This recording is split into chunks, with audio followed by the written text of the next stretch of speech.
Hi, my name is Amyah Jack, and I did my campaign on maternal depression. And maternal depression is depression in mothers, so it could be prenatal depression, which is depression and while pregnant, or the baby blues, which is a few days after giving birth, or postpartum, which could be weeks after and is more severe than baby blues. And it can also be just being a mother and having or experiencing depression. I discussed in my paper about how maternal depression is something that many people don't recognize, and because less than half of women seek treatment when they are suffering from maternal depression. And a definition of depression is, or a few symptoms of depression are loss of appetite, overeating, or a loss of energy, lack of interest, things like that. And those are some of the first symptoms that someone might see in someone with depression. So a mother with depression, you could see where those symptoms could affect their child or other people living in the home. So many women do not seek treatment because it's kind of stigmatized, and it's not kind of stigmatized, it is stigmatized, and women have been labeled as hysterical since the 20th century. And then a few of the theories that were discussed in my paper. The first one was a theory that discussed how children's BMI scores and maternal depression were correlated, and many children that had mothers with depression also were showing symptoms of childhood obesity, which could ultimately lead to diabetes or heart disease later in their lives. So what started as just depression in the mother would manifest to be something greater. And the next theory I discussed was how children can be psychologically and mentally affected by living in a home with a mother with depression because of the lack of interest a mother might show, or the separation they might feel disconnected from their child, and their child will notice. It's been said that children notice those kind of things at a very young age. And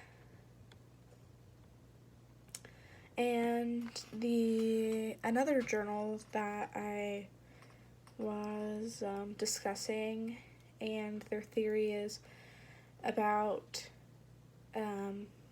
mothers that are facing different socio-demographic challenges are more likely to experience depression. So things like education, marital status, age, and income, and employment were a few of the factors that would influence whether or not someone was more likely to get depressed. So that seems like common sense, but so like income, oftentimes people are facing some economical challenges, and this is like stress in their life, and employment. So if they're busy with their jobs, or they hate their jobs, or they're unemployed and can't find work, these are all things that could make people feel sadness, and if the sadness manifests, then that could be diagnosed as depression.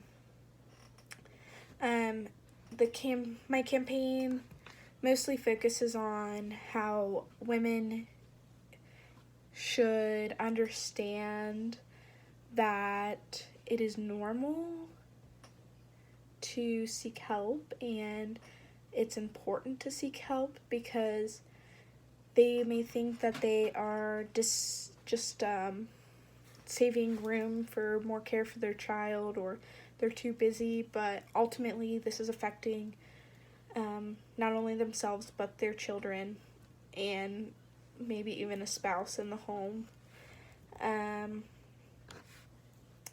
And the shame that comes with admitting that there is something wrong with you may be hard.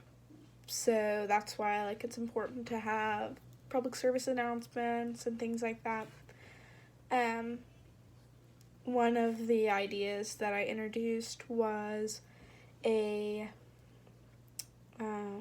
maybe a mandatory screening during the checkup of children. So how babies get weekly checkups for the first month, and then a 3-month checkup, and then a 6 months and a year. So at all of those stages, depression could be manifesting because of the new child in the mother's life, and this is another stressor.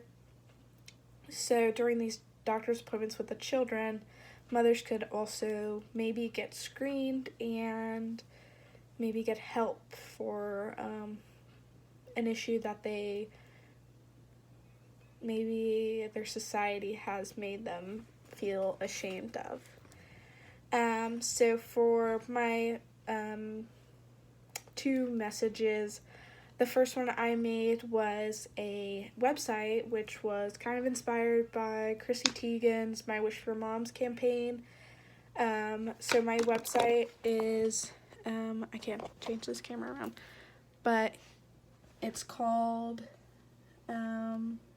just Maternal Depression Campaign, and then there's a few blog things, or a few blog tabs, recipes, living with depression, and then some resources that are available.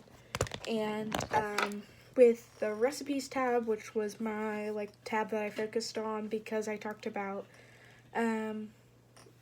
the obesity in children,